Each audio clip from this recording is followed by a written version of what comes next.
जय श्री जय श्री कृष्ण। नमस्कार। श्रीमद् भगवद गीता के अध्ययन की श्रृंखला में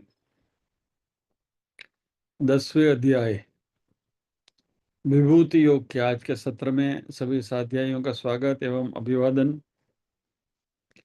ओमकार के नाद के साथ प्रार्थना करेंगे।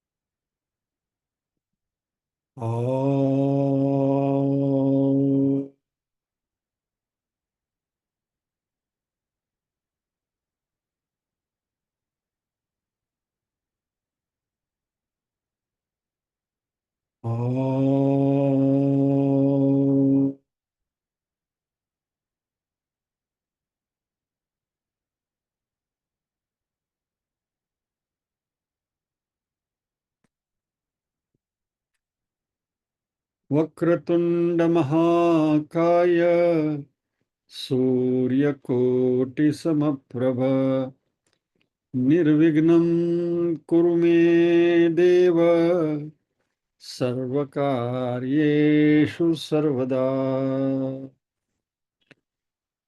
या कुन्देन्दु तुषारहारधवला या शुभ्रवस्त्रावृता या वीणावरदण्डमण्डितकरा या श्वेतपद्मासना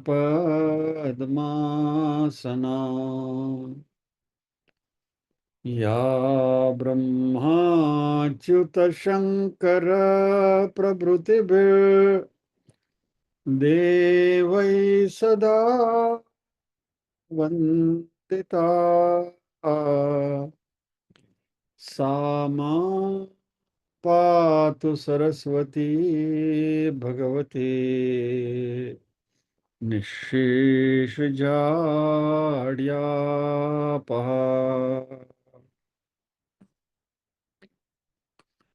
वसुदेवसुतं देवं कंसचाणूरमर्दनं देवकी परमानन्दं कृष्णं वन्दे जगद्गुरुम्। ॐ सहना भवतु सहनौ भुनक्तु सह वीर्यं करवावहै तेजस्विनावधीतमस्तु मा विद्विषावहै। ॐ शान्ति शान्ति शान्तिः। यत्र योगेश्वर कृष्णो यत्र पार्थो धनुर्धरः तत्र श्रीर्विजयो भूतिर्ध्रुवा नीतिर्मतिर्मम।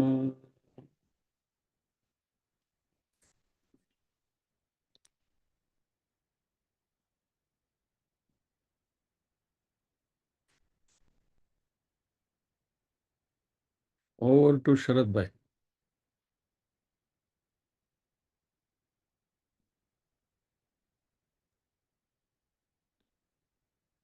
ભાઈ આટલો સરસ વિભૂતિ યોગ ચાલી રહ્યો છે અને એમાં તમે મને ક્યાં વચ્ચે તમે તમારો અનુભવ શેર કરો 10 મિનિટ પછી નહીં, વિભૂતિ વિભૂતિ યોગ બધાની ઈચ્છા છે। ના ના બરોબર છે।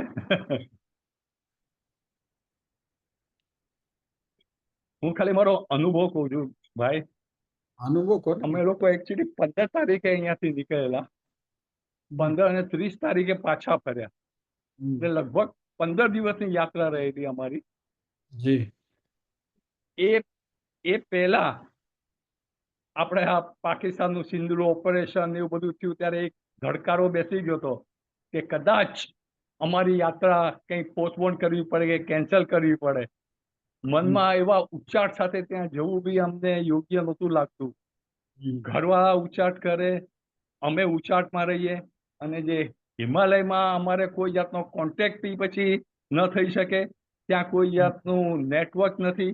અમે જ્યાં જવાના હતા એ બધી જગ્યાએ માત્ર ને માત્ર BSNL નું તે નેટવર્ક મળતું હતું, બાકી ક્યાંય જ ન મળતું. એટલે અમે 24 જણા હતા, એમાં 2 જણ માટે અમે લોકોએ એક BSNL ના કાર્ડ લઈ લીધેલા કે ઇમરજન્સીમાં કોઈને બી કોન્ટેક્ટ કરવો હોય તો ઘરે નંબર આપી રાખેલો કે આ ભાઈઓનો કોન્ટેક્ટ કરજો અને તમને બધા સમાચારો મળતા રહેશે. આ ઉચ્ચાટમાં આપણું સિંદૂર ઓપરેશન સક્સેસ ગયું અને સીઝ ફાયરનું એનાઉન્સ થયું. હર્ષ માતો નહોતો.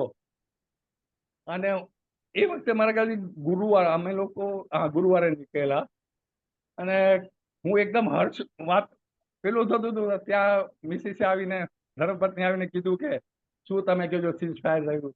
આ તો પાછું શરૂ થયું, ફરી પાછું એમણે શરૂઆત કરેલી, એટલે વહી થડકારો ભાઈ બેસી ગયો કે આ શું થવા બેઠું. પછી અમારા સંચાલકો સાથે, અમારા ઓર્ગેનાઇઝર સાથે અમે વાતો કરી, કીધું શું કરવું કરીને આ ઉચ્ચાટ સાથે જવું વ્યાજબી. પહેલા તમારું ગ્રુપ કયું છે ને કોની સાથે ગયા હતા એ વાત કરો. હા ભાઈ, અમારું એકચ્યુઅલી સ્વાધ્યાય ગ્રુપ છે. સ્વાધ્યાયમાં અમે જતા ભાઈઓ છીએ બધા. મેં તમને પહેલા બે અગાઉ કીધું કે અમે દર મહિનાના પહેલા શુક્રવારે ગાંધી બુક ડિપો ગ્રાન્ટ રોડમાં વિનોબા ભાવેના ગીતાના પ્રવચનો ઉપર સ્ટડી કરીએ છીએ. દર 3 મહિને અમે કોસબાડ જઈએ છીએ, જે દાણુની બાજુમાં આવેલું છે, અને ત્યાં અમે 4 દિવસે ગુરુ, શુક્ર અને શનિવારે નીકળી જઈએ છીએ.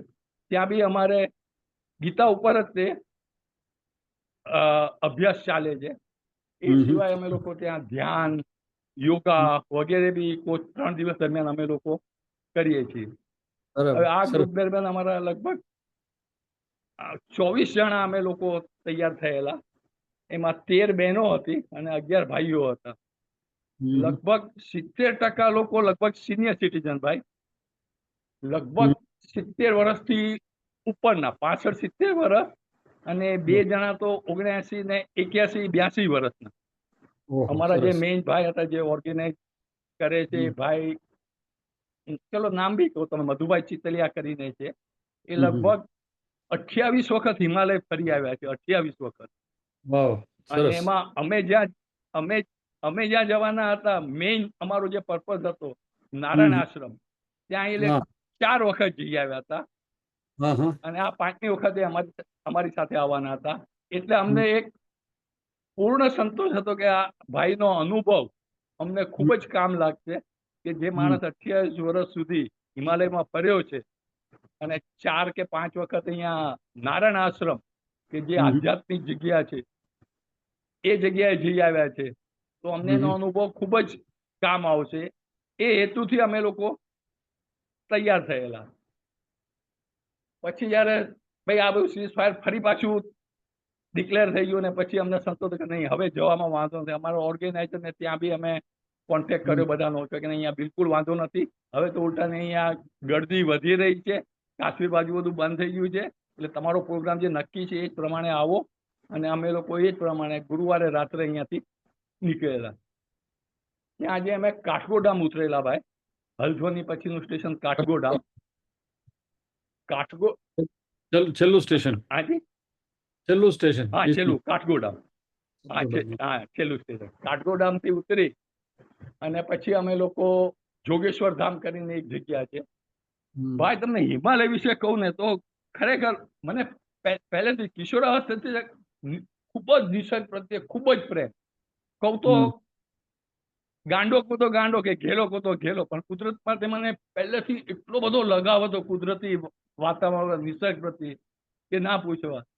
મને સ્વાધ્યાયમાં ભક્તિ ફેરી શું છે એ બહુ સમજણ નહોતી પડતી ભાઈ. પણ અમારા વિસ્તારના યુવાનો ને લઈને ભાઈઓ ડાંગ જિલ્લામાં જતા હતા ભક્તિ ફેરી. ડાંગ વિશે મેં ઘણું સાંભળેલું, વાંચેલું, કે ટોટલ જંગલ, આદિવાસી વિસ્તાર છે ને આખો. ભારતનો વધારે વરસાદ ડાંગમાં પડે, ટોટલ જંગલ અને હરિયાળી, ગીચ, અને માત્ર આદિવાસી લોકો. અને એ જ લાલચથી માત્ર કુદરતને અને નિસર્ગને માણવા મળશે એ લાલચથી હું ભક્તિ ફેરીમાં ત્યાં ડાંગ જવા માટે જોડાઈ ગયો. અને ત્યાં ગયા પછી ભાઈ ખરેખર આપણે કહે ને ભાવતું તું ને વૈદ્ય ચીંધ્યું કે દોડવું તું ને ઢાળ મળ્યો, એ રીતે મને મનગમતી જગ્યા પર જોવા મળ્યું ને એટલે હું તો ખુશ થઈ ગયો. ભક્તિ ફેરીની સમજ ઓછી, માત્ર ને માત્ર કુદરતને માણવાની અને નિસર્ગને માણવાની મારી પરિતૃપ્તિ થઈને ખૂબ જ ખુશ હતો, ખૂબ જ ખુશ હતો. હવે કાઠગોડામાં આવી જાઓ પાછા. હું એક વખત કાઠગોડા, હા બરોબર, કાઠગોડામથી અમે લોકો જાગેશ્વર ધામ કરીને છે. તમે બહુ સારા સમય મને વાળી લીધો, ને તો કદાચ લાંબુ થઈ જાય. કાઠગોડા જાગેશ્વર ધામ કરીને લગભગ 125 નાની નાની દેરીઓનો સમૂહ છે જાગેશ્વર ધામ, ને એમાં એક મોટું શિવ મંદિર છે. થોડા સમય પહેલા જ મોદી સાહેબ ત્યાં આવેલા અને ત્યાંની મુલાકાત થઈ, એ પછી જરા વધારે પ્રચલિત થયું છે જાગેશ્વર ધામ. અમે ત્યાંની મુલાકાત લીધેલી જાગેશ્વર ધામની. જાગેશ્વર ધામ પછી અમે લોકો હિમાલય તરફ પાછા. ભાઈ મેં પેલા ધરમશાળા, કાશ્મીર ને બધું જોયું, માત્ર બરફ બરફ બરફ બરફ બરફ. પણ જ્યાં હિમાલયની જે અંદર અંદર છુપાયેલી પેલી હતી ને, એ તીવ્રતા મારી ધીરે ને ધીરે વધતી ગઈ. મારા બાપુજીએ એક વખત મને કહ્યું હિમાલય વિશે, સ્વામી રામતીર્થ વિશે એમણે કહેલું. એ મને બરાબર યાદ નથી પણ થોડું ઘણું યાદ છે. એમાં સ્વામી રામતીર્થે કહેલું કે સર પર આકાશ કા મંડલ है, धरती पे सुहानी मखमल है, दिन में सूरज की महफिल है, रात को तारों की सभा बाबा, जब झूम के घन यहाँ आते हैं, मस्ती में रंग जमाते हैं, चश्मे तंबूर बजाते हैं, गाती है हवा मल्हार बाबा.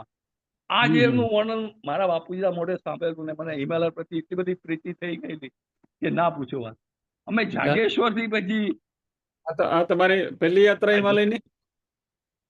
હિમાલયની પહેલી યાત્રા ભાઈ, પહેલી યાત્રા. એટલે હું બહુ જ એક્સાઇટ હતો કે હિમાલયની પહેલી યાત્રા.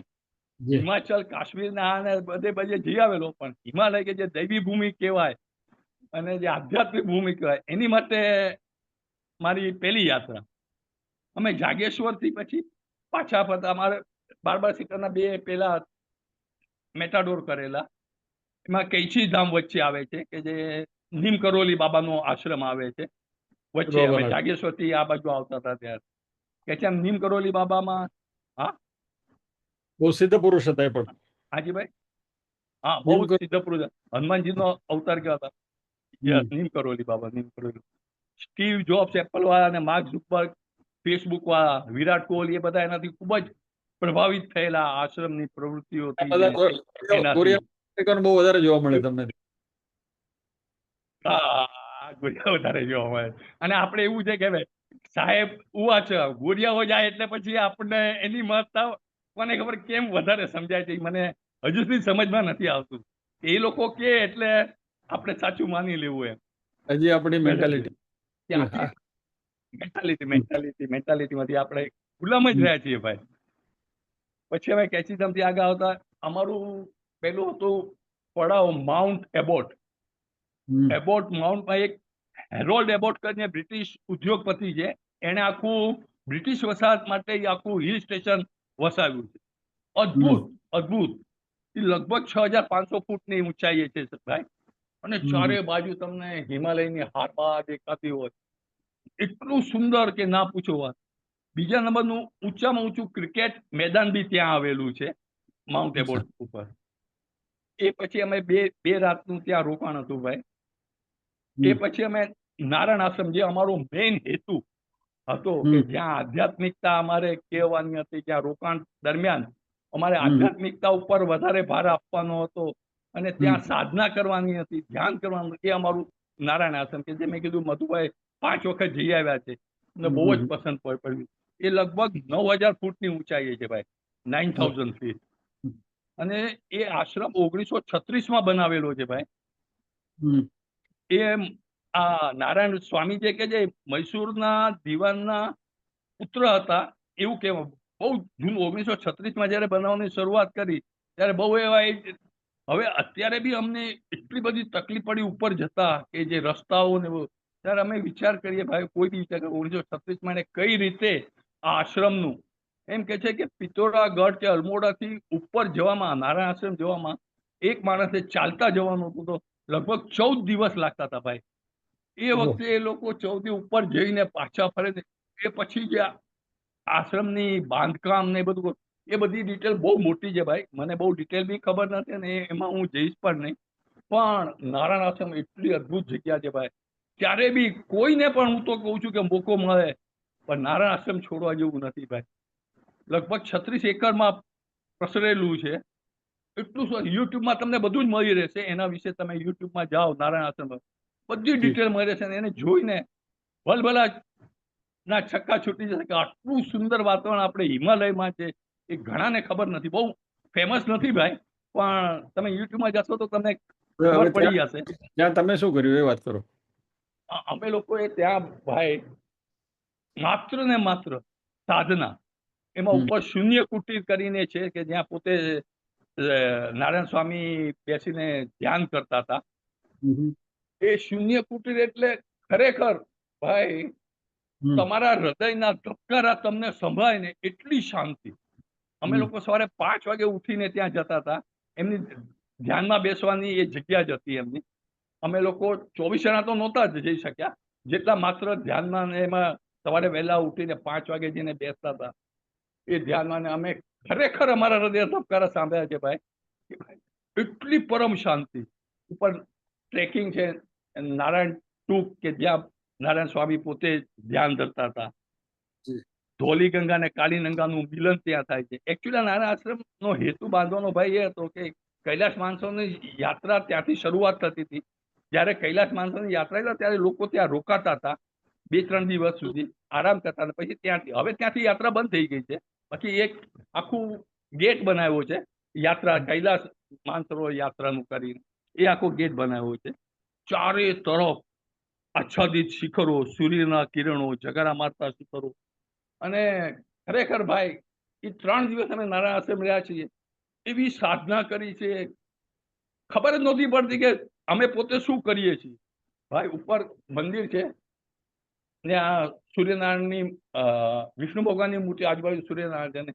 એ જ રીતે છે કે સૂર્યનું પહેલું કિરણ પડે છે અને આખામાં ઝળહળ થાય. લાઇટનો ત્યાં પ્રોબ્લેમ છે ભાઈ, અવારનવાર લાઇટો હોય જાય છે. દિવસમાં 3 સિઝન થાય છે ત્યાં. તડકો બી પડે, ઠંડી બી પડે અને વરસાદ બી ઓચિંતો તૂટી પડે. અમે લોકો એક રાતે ત્યાં ઋતુનો કોઈ પ્રશ્ન છે જ નહીં. હા હા, કોઈ ઠેકાણું નહીં, કોઈ ઠેકાણું નથી ભાઈ. હવે ઈશ્વર કૃપા કયો કે ચમત્કાર તો હું નથી કહેતો, પણ અમે લોકો ત્યાં આશ્રમમાં રાતના બેસી અને અમે લોકો કીર્તન ને કરતા હતા. ઓચિંતો એવો આજ સુધી મેં જિંદગીમાં કદાચ અમારી સાથે કોઈએ આવો ધડાકો નહીં સાંભળ્યો. એટલો જબરજસ્ત ધડાકો. એક ટાઈમ તો એવો થડકારો બેસી ગયો કે શું થઈ ગયું, અને લાઈટ ગુલ, અંધારું ઘોર. બધા ગભરાઈ જાવ, શું થયું. ત્યાંના મેનેજર છે રાણા સાહેબ કરી કે બેઠે રહો બેઠે રહો, કુછ નહીં હોગા, કુછ નહીં હોગા. 2-3 અમારા સાથે યુવાનો હતા, ટોર્ચ લીધી છે કે ભાઈ લગભગ આજુબાજુ બધે દેવદારના વૃક્ષો છે 100-125 ફૂટ ઊંચા. અને એ ટાઈમે વીજળી પડી હતી ને દેવદારનું વૃક્ષ આખું ઊભું ફાડી નાખ્યું હતું. અને એક ડાળી અમારા આશ્રમ ઉપર પડી હતી ને લગભગ 3/4 ભાગ પેલી બાજુ પડ્યો હતો. અમે સવારે જયારે જોયું ને તમારા હાંજા ગગડી. અમને લોકો ઉપર માટી ખરી હતી, લગભગ 1.5 ફૂટ જેટલી વિન્ડો બહાર આવી ગઈ હતી. અને સવારે જે દ્રશ્ય જોયું લાઈટ આવ્યા પછી તો અમારા હાંજા ગગડી ગયા હતા. ખરેખર ચમત્કાર કયો કે ઈષ્ટ કૃપા તો એની સિવાય આ શક્ય નથી ભાઈ. ચમત્કાર હું નથી માનતો, પણ ઈષ્ટ કૃપા તો ખરી છે, ખરેખર ખરી કૃપા. હવે તમે ત્યાં જે ધ્યાન કર્યું એનો અનુભવ કહો. હા, મેં તમને કહ્યું ને કે ધ્યાનમાં અમે બેસતા હતા, બાજુમાં લગભગ 8-10 ફૂટના અંતરે અમે લોકો બેસી હતા, બાજુમાં બી નહીં કે બીજાને કોઈને. અને ખરેખર અમે અનુભવ્યું છે કે મેં તમને કહ્યું એમ, બીજાની તો ખબર મેં મારા છાતીના હૃદયના ધબકારા મેં સાંભળ્યા છે ભાઈ. એટલી પરમ શાંતિ, એટલી પરમ શાંતિ. અને માત્ર ને માત્ર કુદરતને માણી છે ભાઈ. આ સિવાય અમે નારાયણ આશ્રમમાં બીજું કંઈ જ નથી કર્યું. જમવાની વ્યવસ્થા સારી, રહ્યા સારું, સાધના. અને એ પછી અમે લોકો શૂન્ય કુટીમાં ગયા. પછી અમે લોકો ચાકોરી કરીને એક હિલ સ્ટેશન છે, ત્યાંથી હિમાલયનું જ છે, ચાકોરી કરીને. તો ત્યાં લગભગ આજુબાજુ પશ્ચિમ હિમાલયની પર્વતમાળાઓ આખી જાય છે. પાછા પર તમને પાતાલ ભુવનેશ્વરની એક ગુફા છે ભાઈ, એ લગભગ 90 ફૂટ નીચે છે, પાછું 90 ફૂટ ઉપર આવવાનું, ને અંદર શેષનાગ ને એવું બધું. પણ એમાં અમે સિનિયર સિટીઝન નહોતા ઉતરી શક્યા, કારણ કે સાંકળ પકડીને ઉતરવાનું હતું ને ઉપર ચડવાનું હતું. યંગસ્ટર્સ હતા એ બધા અદભુત વર્ણન છે, અને યુટ્યુબમાં અમે બધું જોયેલું હતું ભાઈ. ત્યાંથી પાતાપુરી પછી કૌસાની આવ્યા. કૌસાની ગાંધીજીનો આશ્રમ છે, એ જોવા નહોતો મળ્યો, પણ અદભુત સૌંદર્ય. એની પહેલા સોરી ભાઈ, હું તમને કહેતા ભૂલી ગયો કે ત્યાંથી અમે નારાયણ આશ્રમથી પહેલા ઓમ પર્વત ગયા. ગુંજી ગુંજી કરીને એક સ્ટેશન છે, ગુંજીમાં અમારો રાતવાસો હતો. ત્યાં એક રાત ત્યાં રહી, અને એક વખત અમે આદિ કૈલાસ ગયા. આદિ કૈલાસ ભાઈ હું વર્ણવી નથી શકતો. સામે આદિ કૈલાસ ને ચારે બાજુ બરફ બરફ બરફ આચ્છાદિત. અને એ સમયે અમે ઉપર સુધી નીચે શિવ મંદિર એક ત્યાં લોકલ લોકોએ બનાવેલું છે, ત્યાં બેસી મૃત્યુંજય મહાદેવનો પાઠ, આપણે મહિમન સ્તોત્રનું પારાયણ, એ બધું કર્યું. એવો અભિભૂત થઈ કે તમે એક વાત કહેલું ભાઈ કે બને જો અત્યારે આટલા બધા બેઠા છે, ઈશ્વર આવીને કે ભાઈ ચાલો તમે મારી સાથે, અને તમે કહેતા કે હું બધી રીતે તૈયાર છું, હું આવવા તૈયાર છું, બીજા હોય કે નહીં. અને એ સમયે અમારા મનમાં એ કદાચ શિવજી કે ચરણભાઈ પતી ગયું બધું, આવું જ હાલો, હું તૈયાર. એટલું અભિભૂત થઈ ગયેલા અમે. હિમાલયની અનુભૂતિ અલગ છે શરદભાઈ, યુ આર રાઈટ. ખરેખર એ પછી કઈ જ નહીં, એમ તૈયાર છીએ, એમ એકદમ સિરિયસલી કહ્યું, પ્રમાણિકતાથી કહું છું. એ વખતે મારા મનમાં એમ હતું કે બોલાવી લે ને તો હું તૈયાર ઉપડી. હું પહેલી વાર હિમાલય ગયો હતો ત્યારે વ્હીલ બનાવીને ગયો હતો. શું વાત છે ખરેખર, આપ હિમાલય જઈ આવ્યા. હિમાલય 3 વાર જઈ આવ્યો છું.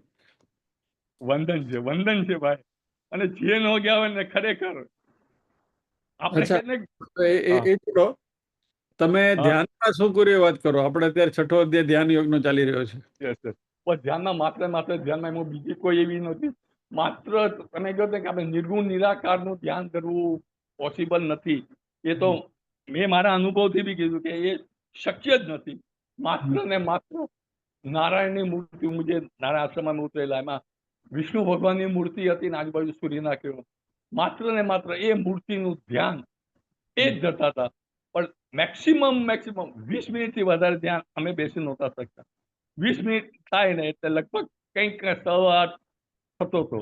એ અમે 3 દિવસ સુધી કન્ટિન્યુઅસ આ કર્યું છે ભાઈ, કે અદ્ભુત અનુભવ હતો, અદ્ભુત. મનમાં વિચારોનો પ્રવાહ કેવો હતો ધ્યાન કરતી? બિલકુલ નહીં. માત્ર ને માત્ર કહું ને મૂર્તિ, બસ મૂર્તિ મૂર્તિ ને મૂર્તિ એક જ.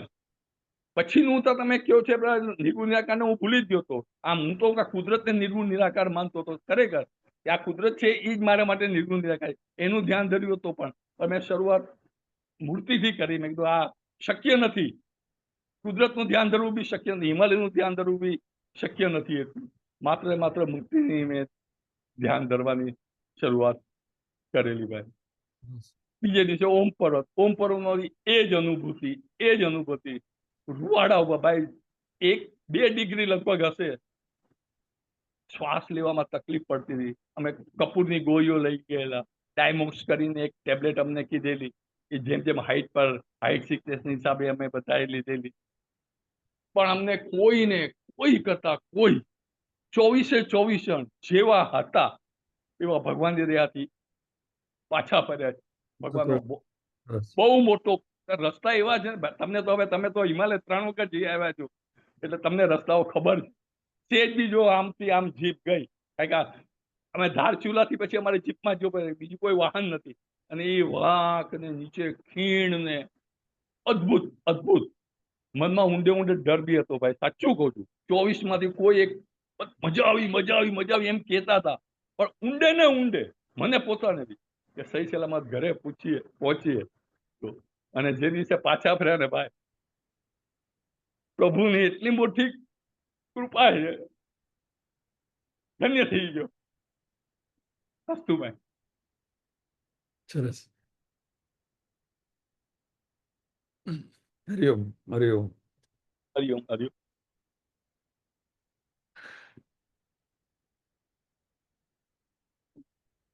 हिमालय की बात न्यारी है. जब भी जाते हैं तो कुछ जैसे शरद भाई जैसे भावी बोर हो गए थे वैसे ही हो जाते हैं, क्योंकि कुदरत बिल्कुल हमारे साथ है और थोड़ा रिस्की भी है. पहली बार जब हम गए थे तो जिस बस से हम ट्रावेल कर रहे थे, बस में पाछળ બે પડ્યા હોય ને, બે વ્હીલ હોય ને પાછળ, Yes. એટલે રસ્તા એટલા સાંકડા કે એમાંનું એક વ્હીલ તો બહાર ફરતું હોય રસ્તાની. એટલે એમ થાય કે ક્યારે ગયા તો ગયા, and you have to go with that mindset કે Yeah, ભાઈ yeah. ગયા તો કૈલાસવાસી લખી નાખવાનું. So anyway, but it is fun. એટલે અમે તો ત્યાં લેન્ડસ્લાઇડ નો અનુભવ કર્યો છે ને એમાંય હલવાણા છીએ. અને બધું બહુ બધું હિમાલયના જે બધા રિસ્કી જે પેલા છે એનો અનુભવ થઈ ગયો છે, એટલે હિમાલયનો ઘણો સારી રીતે જોયો. પણ ઇટ્સ ફન, આનંદ ખૂબ આવે છે. અને પહેલી વાર જઈએ ત્યારે તો ખરેખર ગાંડા જ થઈ જવાય. Yes, first time when you go, it's really, Yeah, yeah. we have not seen that kind of beauty or atmosphere or ambience, જે પણ તમે કહો એ કુદરતને આટલા Yeah, નજીકથી આપણે નજીકથી જોવાનું. અનુભૂતિ થઈ જ નથી. જ્યારે આપણે ત્યારે જઈએ ત્યારે એ રિયલી ફીલ નાઇસ. સરસ. ભાઈ યાર હતું ये कौन चित्रकार है ये कौन चित्रकार અરે એ બધું જોઈને આમ ખરેખર ચાલો હવે આપણે ચિત્રકારો પર આવી જઈએ પાછા.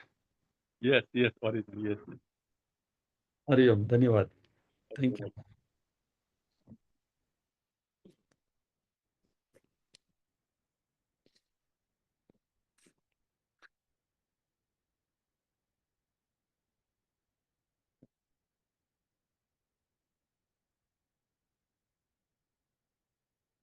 ધીરુબેન રાહ જોઈને બેઠા છે કે પારાયણ કરવું છે, નથી કરવું?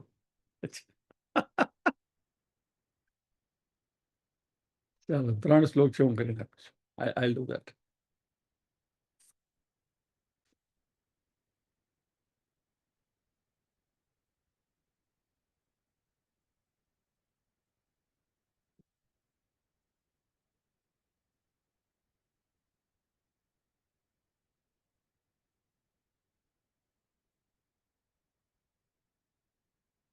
ओम श्री परमात्मने नमः.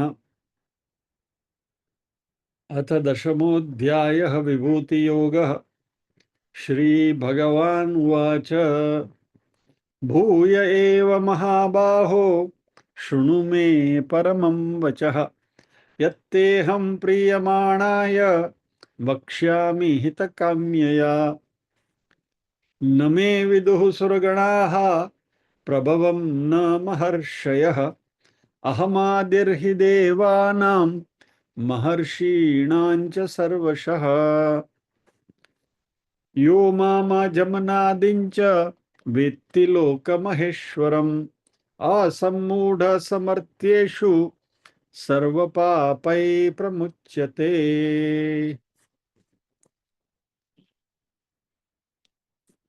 इस तीसरे श्लोक के ऊपर हमारा अध्ययन चल रहा है, उसको एक बार देख लेते हैं श्लोक को भी.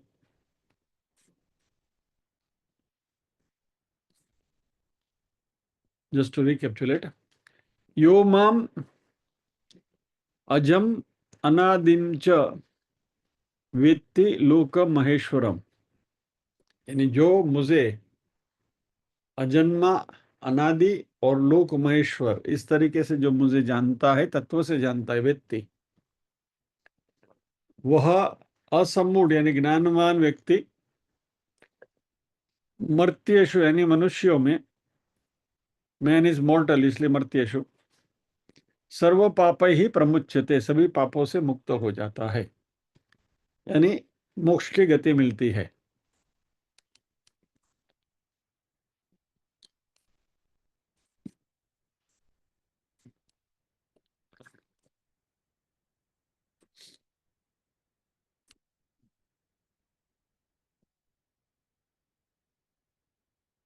सभी जीव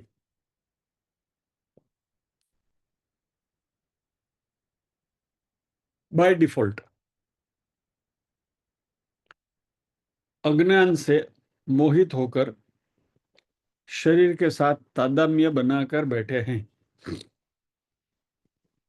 मैं मर्त्य हूं, मेरी मृत्यु होने वाली है, मैं करता हूं, मैं भोगता हूं, ये बात हम बार बार करते रहते हैं, हमें अभी अब तो आता ही रहेगा।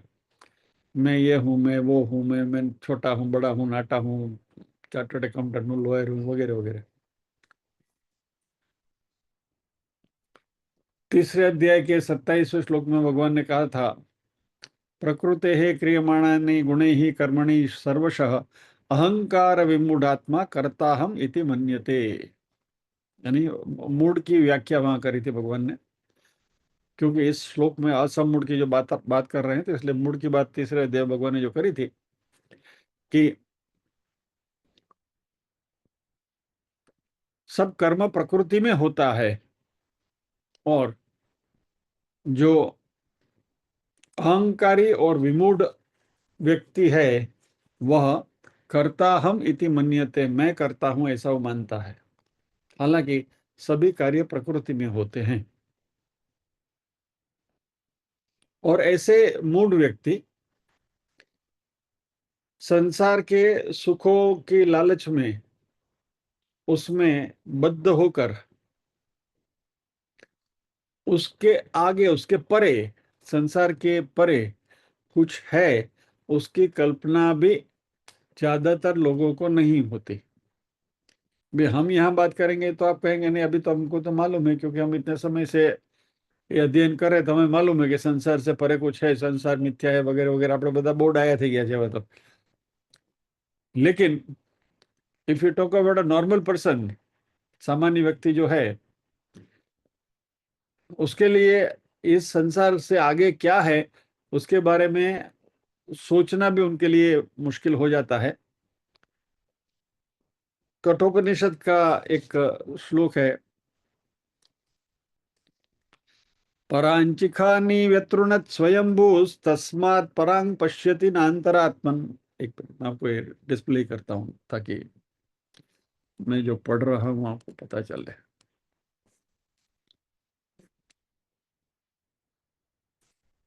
एक कठोपनिषद का बहुत चर्चित श्लोक है, इट्स अ वेरी फेमस श्लोक। दूसरे अध्याय की पहली वल्ली का पहला श्लोक, परांचिकानि व्यतृणत् स्वयंभूस् तस्मात् परांग पश्यति नान्तरात्मन कश्चित् धीरः प्रत्यगात्मानमैक्षदावृत्त चक्षुरमृतत्वमिच्छन्। टंग ट्विस्टर है, बहुत सारी संधियां हैं इसमें, इसके संधि बंदी के विवरण में हम नहीं जाएंगे अभी। उसका सीधा सीधा अर्थ नीचे दे दिया है। स्वयंभू ने देह के द्वारों को बहिर्मुखी बने, स्वयं यानी भगवान परमात्मा ने हमारे देह के जो द्वार हैं, जो 9 द्वार पूरे देह बोलते हैं, 9 द्वार है ना देह के, उनको बहिर्मुखी बनाया है। इसलिए मनुष्य की आत्मा बाहर की ओर देखती है, अंतरात्मा को नहीं, हम अंदर झांकते ही नहीं है।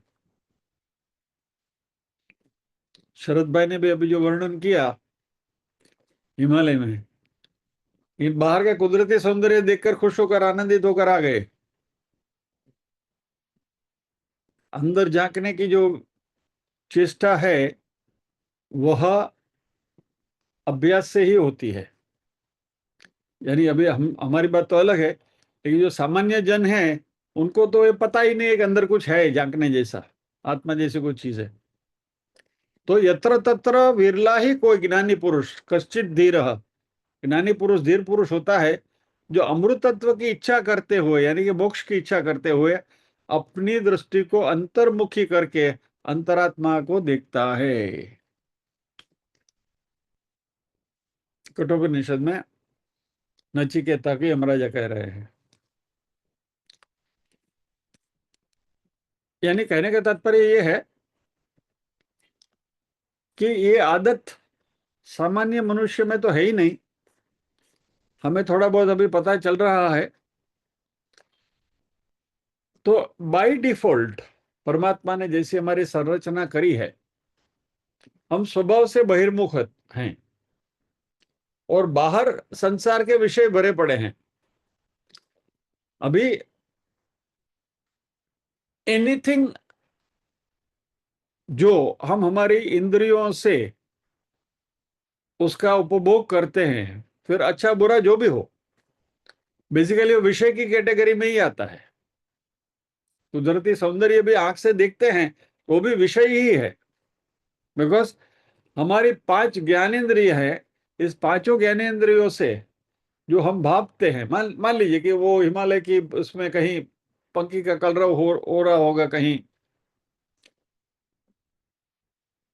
कहीं भी आप जाते हैं तो चर्पिंग ऑफ द बर्ड्स, आपको इस जंगल में चले गए, पक्षियों के कलरव सुनाई दी, तो वो भी कानों से हम सुनते हैं, वो भी विषय ही है। यानी डोंट थिंक के विषय यानी कि बुरी चीज ही है कि खराब चीज कोई विषय कहते हैं। इंद्रिय गम्य जो भी कुछ चीज है, अच्छी बुरी, वो सब विषय ही है। और इसलिए मनुष्य का मन भी विषयाभिमुख होकर विषयासक्त होता है। फिर कुदरत में चले गए तो आप कुदरत में खो जाते हैं, लेकिन दृष्टि कहाँ है? बहिर्मुखी है, बाहर देख रहे हैं आप। इससे खुद का आत्म स्वरूप नजर नहीं आता, और इसलिए हर जीव संसार सागर में गोते लगाते रहता है। इन लाखों करोड़ों में मनुष्यानाम शास्त्रेषु कश्चिद् यतते सिद्धये तथामपि सिद्धानाम कश्चिन् माम वेत्ति तत्त्वतः। बराबर, लाखों करोड़ों में कोई एक ऐसा विवेकी धीर पुरुष जो होता है, वह इस सामान्य लोगों की तरह न होते हुए अनेक जन्मों में जो संचित पुण्य किया है उसके प्रभाव से उसको सद्बुद्धि प्राप्त होती है और विवेक डेवलप होता है, जिसके बाद बार बार करते हैं। और ये जो सारे विषय हैं और ये हमारा जीवन है, वो अनित्य है। यानी उसके 4 कैरेक्टरिस्टिक जो है ना, अनित्यत्वम, दुखित्वम, बद्धत्वम वगैरह, के बारे में हम सोचने लगते हैं। और जैसे जैसे इस बात की ज्यादा ज्यादा हमें प्रतीति होने लगती है, फिर हम अपने आप इन विषयों से अपने आप को मुक्त करते हैं। 15वें अध्याय में ये बात आएगी, भगवान करेंगे असंग शस्त्रेण दृढ़ेन चित्वा, बराबर, तथा पदम तत्परिमार्गितव्यम वगैरह वगैरह, जब भी आएंगे तभी उसके बारे में बात करेंगे। तो विवेक जन्य वैराग्य से इन विषयों से अपने आप को दूर करना है और परम तत्व की शोध करनी है। और ऐसे व्यक्ति को यहां भगवान ने असम्मूढ़ कहा है। आप कहेंगे भाई 2 कॉन्ट्राडिक्टरी बात आप एक साथ क्यों करते हैं?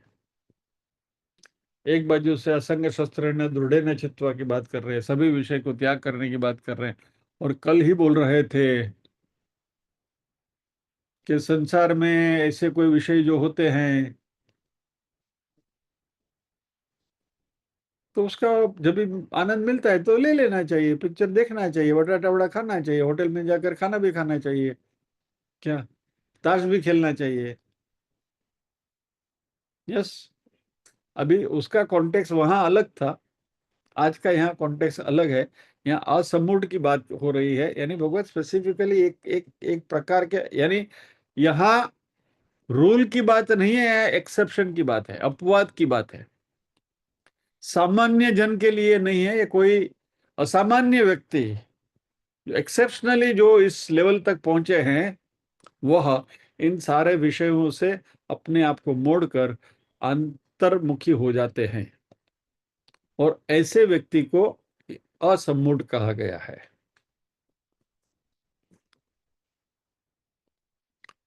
विषयों में प्रेम, प्रियता या तो इष्ट बुद्धि, यानी कि उसका उसमें आनंद लेने की वृत्ति, वो जब भी निर्माण होता है उसी को सम्मोह कहा गया है। लेकिन इससे राग द्वेष वगैरह विकार निर्माण होते हैं। कोई चीज बहुत ज्यादा अच्छी लगती है तो राग हो गया ना। अभी राग भी एक प्रकार का ऑब्स्टेकल ही है, नड़तरी है मोक्ष के मार्ग में।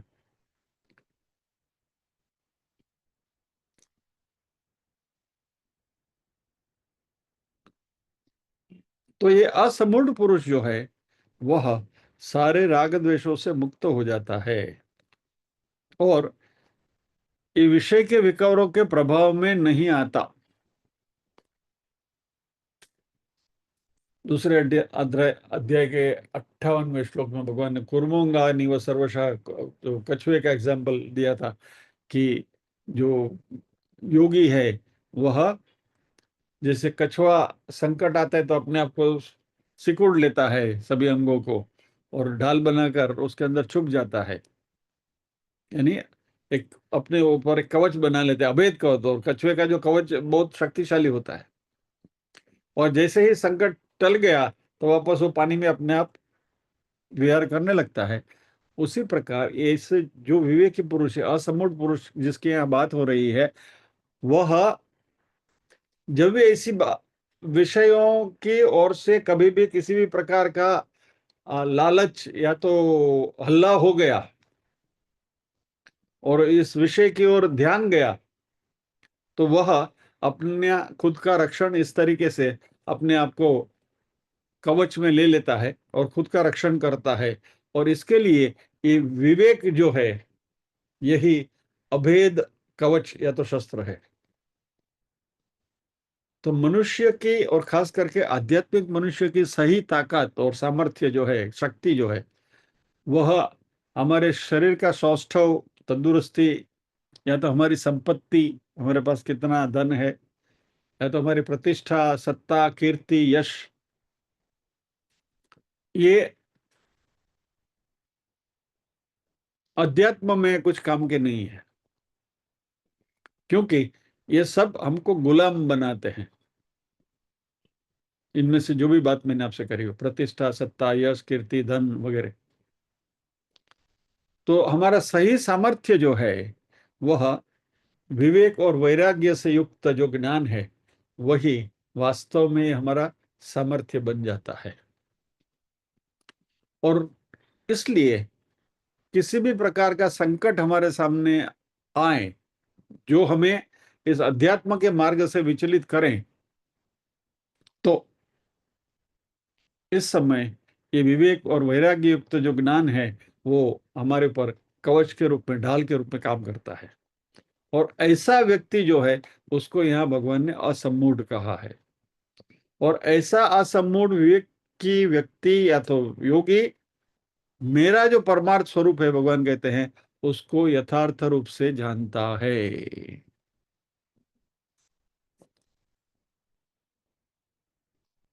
अभी एक मिनट,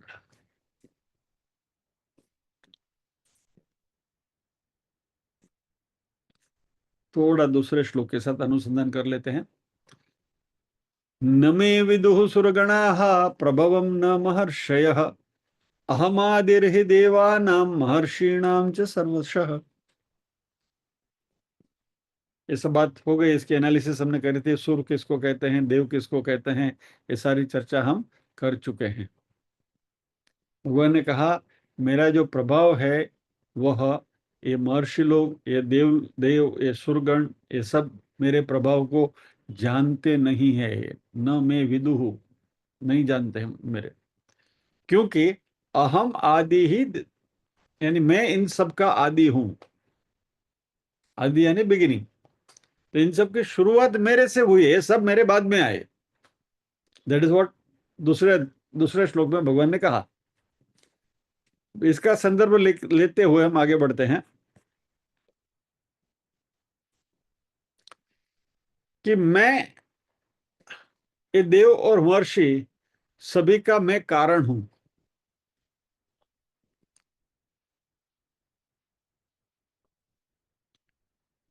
अभी कारण है तो उसका कार्य है, अंग्रेजी में कहूं तो कॉज है तो इफेक्ट है।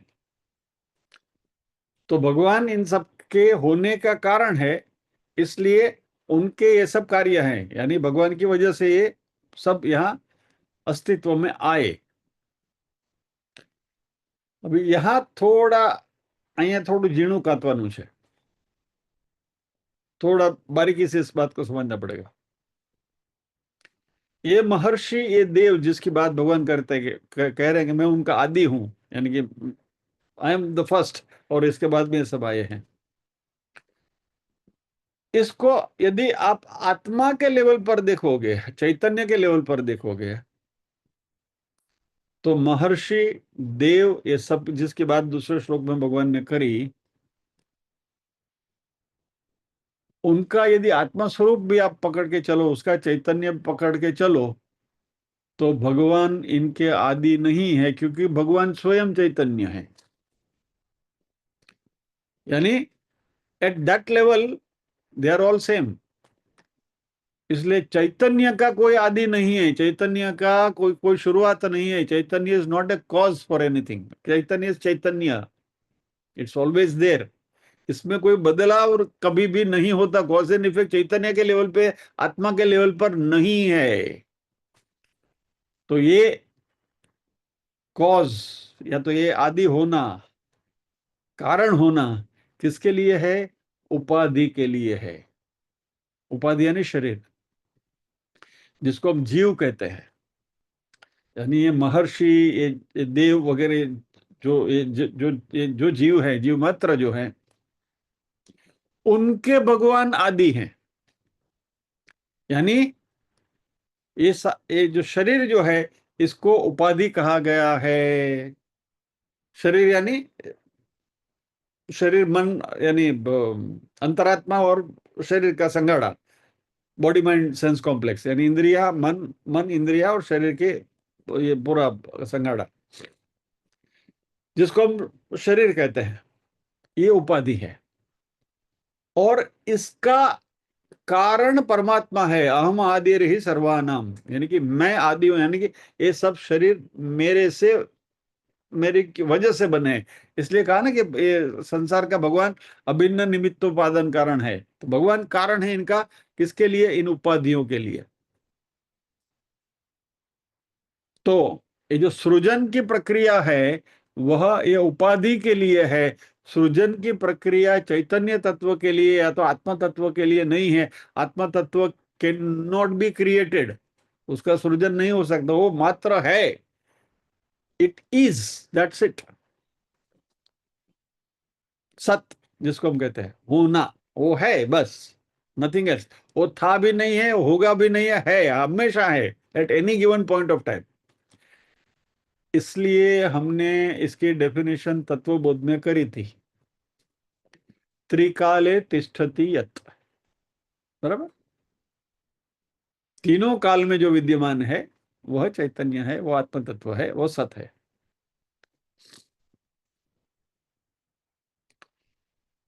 तो भगवान ने कहा कि क्योंकि मैं सभी का कारण हूं, विदाउट एक्सेप्शन, कोई अपवाद नहीं है उसमें, सभी का कारण मैं हूं, इसलिए मेरा कोई कारण नहीं है। यानी कि मैंने सबको बनाया है, लेकिन मुझे कोई किसी ने नहीं बनाया है।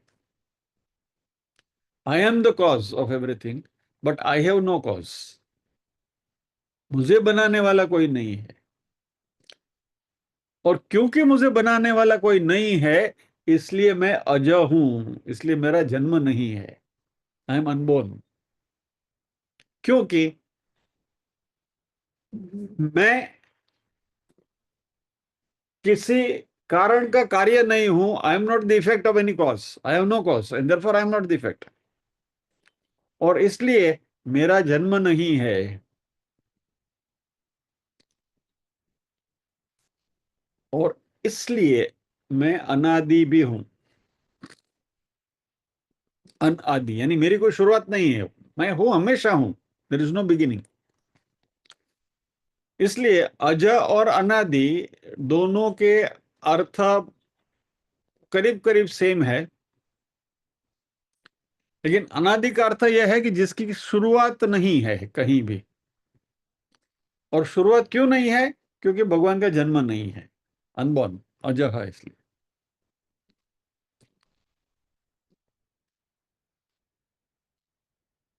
तो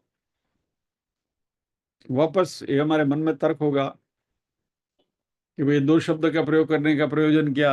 अजय और अनादि दोनों का अर्थ सेम है, तो भगवान ने पुनरुक्ति दोष नहीं। मैं अजय हूं क्योंकि मेरी कोई शुरुआत नहीं है, और मैं अनादि हूं क्योंकि मेरा कोई कारण नहीं है। There is no cause to produce me. तो ये अजत्व है, वही अनादित्व है। इस बात को समझ के चलना है।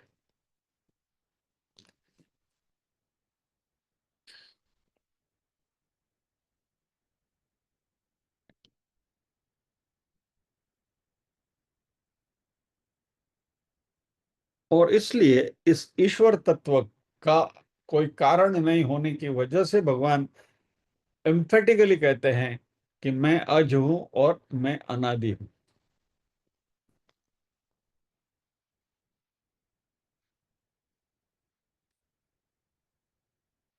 और लोक महेश्वर की भी बात है, लेकिन उसकी बात बाद में आएगी, उसको अलग से देखेंगे हम अज और अनादि के संदर्भ में चर्चा कर रहे हैं।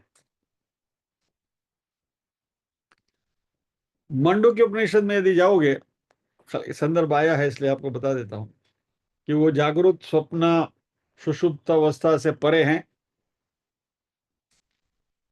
वह सभी का अधिष्ठान है, और इसलिए तूर्य के साथ उसकी तुलना हो सकती है। But anyway, let us not complicate it further, Mandukya में मत जाइए। भगवान को जो इस तरीके से जानता है कि भगवान अज इसलिए है और भगवान अनादि इसलिए है, इस तरीके से भगवान को तत्व से जानने वाला व्यक्ति असम्मूढ़ है। असम्मूढ़ यानी वह भ्रमित नहीं हुआ है, भ्रम से परे है। क्योंकि जो व्यक्ति भ्रमित है या तो सम्मूढ़ है, मूढ़ है, वह ये जो सच्चिदानंद आत्मा जो है उसको सभी का कारण मानने के बजाय उसको कार्य मान बैठते हैं।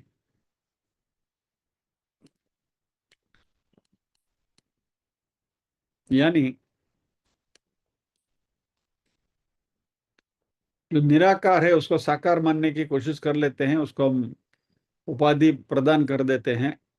जो समय से परे हैं उसको समय में बांधने की कोशिश करते हैं।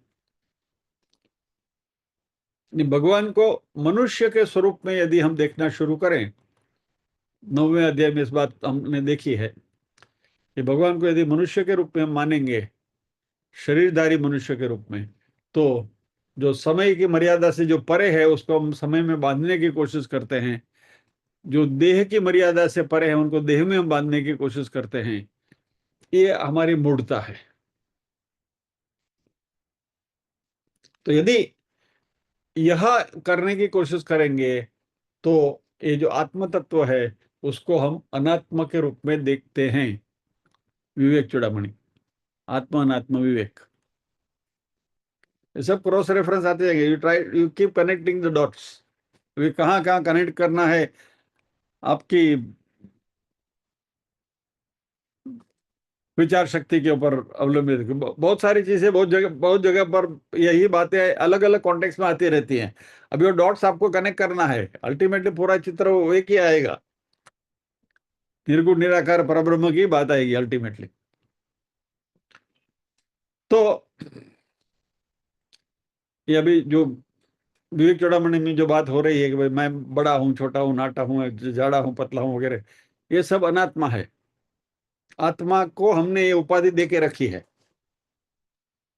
यानी आत्मा तत्व के ऊपर हमने सब चिपकाया है, सुपर इम्पोज किया है शरीर को। और ये गलतफहमी की वजह से या तो ये मूढ़ता की वजह से हम संसारी बने हैं। संसार ही इसकी वजह से है। और ऐसे व्यक्ति को सम्मूढ़ कहा गया है।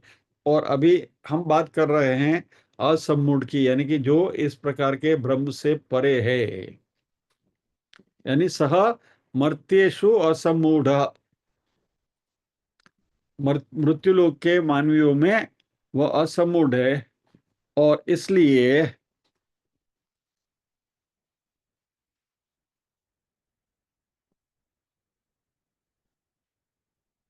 मर्त्येषु असम्मूढ़ प्रमुच्यते। मुच्यते, मुंच यानी मुक्त करना, मोक्ष मिलना, लिबरेट करना, बराबर।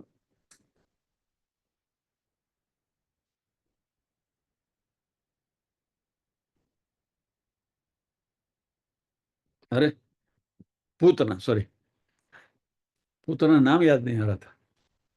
पूतना जब भी आई और भगवान ने उसका प्राण शोषना शुरू किया तो उसने क्या चिल्लाई, मुंच माम, मुझे छोड़ो, मुझे मुक्त करो, मुझे मुक्त करो। यानी मुंच शब्द का अर्थ है मुक्त करो। तो यहाँ भगवान कहते हैं प्रमुच्यते, अच्छी तरह से मुक्ति मिल जाती है उसको, लिबरेट हो जाता है, मोक्ष मिल जाता है। इस तरीके से भगवान को जो जानते हैं वह असम्मूढ़ है मृत्यु लोगों के मानवी में, यानी भगवान अज है, अनादि है। ये तत्व से जो जानते हैं भगवान को, वह इस मर्त्यलोक में असम्मूढ़ है और उसको प्रमुच्यते, उसको मोक्ष मिलता है। एक जरा 2-3 मिनट एक्स्ट्रा लेकर इस बात को पूरी कर लेते हैं, ताकि इस श्लोक को हम वंदन करके आगे चलेंगे।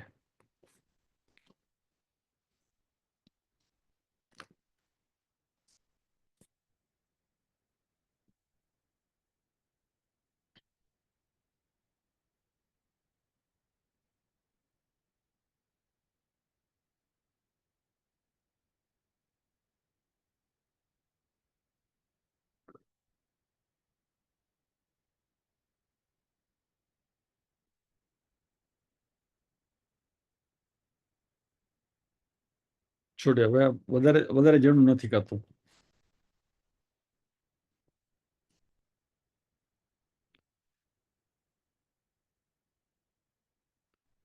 भगवान ने चौथे अध्याय में भी ये बात करी थी,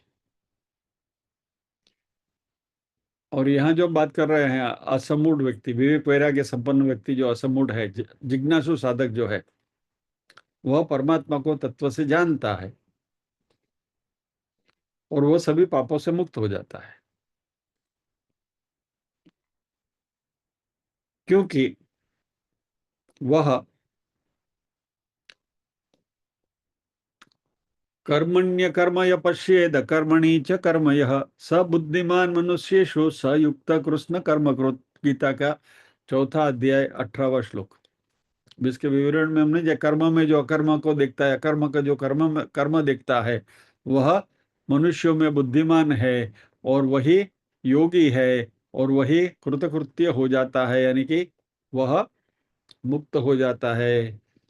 आगे भी भगवान ने कहीं कहा है, लिप्यते न स पापे न पद्मपत्र विमांबसा, जल कमलवत, कमल के पान की तरह उसको कुछ संसार का कुछ छूता नहीं है, अलिप्त जो रहता है, ऐसा व्यक्ति, इसकी यहाँ बात हो रही है। तो ऐसा व्यक्ति सर्व पाप ही विमुच प्रमुच्यते, सभी पापों से मुक्त हो जाता है। अभी पाप जब भी बात करते हैं तो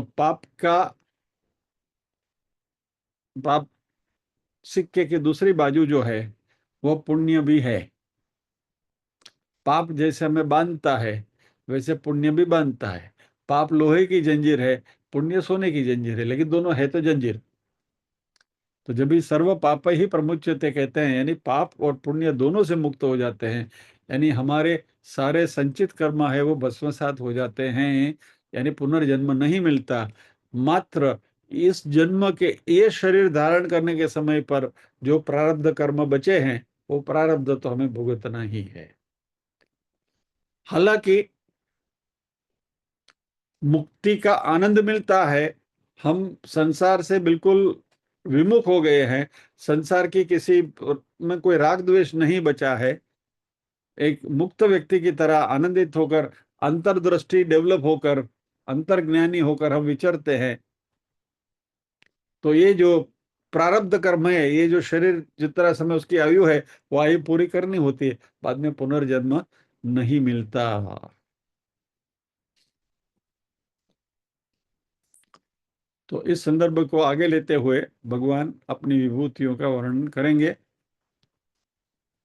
जब भी आगे बढ़ेंगे देखते जाएंगे। तो आज हम इस श्लोक को यहीं विराम देते हैं और प्रार्थना कर लेते हैं।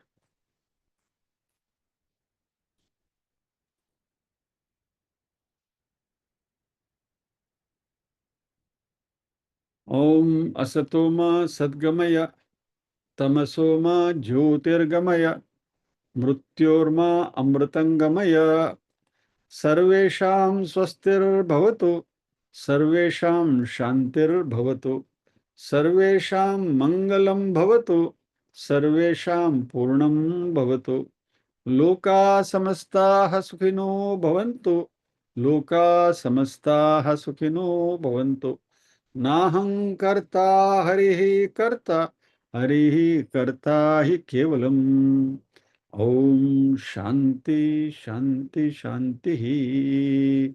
सभी के हृदय कमल में विराजमान परम कृपालु परमात्मा को वंदन करते हुए आज के सत्र को विराम देते हैं। अगले शनिवार फिर मिलेंगे, निश्चित रूप से अगले श्लोक के साथ। जय श्री कृष्ण।